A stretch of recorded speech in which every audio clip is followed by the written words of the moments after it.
ఒక్క సెకండ్ ఉంటే ఇద్దరు కొట్టుకొని ఉంటారు. Welcome back to another video. ఈరోజు అన్న కాల్ చేశాడు బయట రమ్మని తిరగడానికి.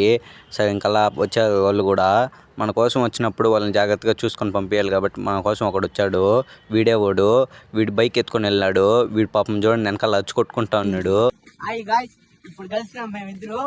ఇంట్లో గొడవ అయింది. ఇలా కూడా నెగ్గించుకోమని అందరికి తెలిసిన విషయమే. మా నాన్నకి ఎక్కడికి వచ్చినా దోలాగదు. పాపం మా వుడ్ ఏదో బాగుండింది ఆడ. వాడికి అది నచ్చలేదు, ఇంచి కింద వేసేసాడు. చూడండి దోలగాడు. ఇంకా ఈ బైక్ ముందు హిమాలయ కూడా పనికిరాదు. చూడండి ఎలా దోలుతున్నారు హిమాలయ లాగా.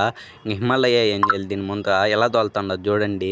వీడు చూడండి స్కిడ్లు వేసుకుంటా తిరుగుకుంటున్నాడు. ఇంక హిమాలయ వేసి ఏం చేస్తాడు పాపం. వీడు ఒంటరిగా కూర్చున్నాడు. వాడు బైక్ డ్రైవ్ చేస్తూ ఉంటే పాపం వీడి పరిస్థితి ఎవరు కాకూడదు. బిచ్చగాళ్ళే మేలు. వీడు చూడండి కెమెరా చూపిస్తే సిగ్గుపడుతున్నాడు. ఇంక నాకు టైం అయిందని నేను ఇంక బయలుదేరాను అక్కడ నుంచి. సరే అయితే నెక్స్ట్ వేలో కలుద్దాం. బాయ్. లైక్ చేసుకోండి.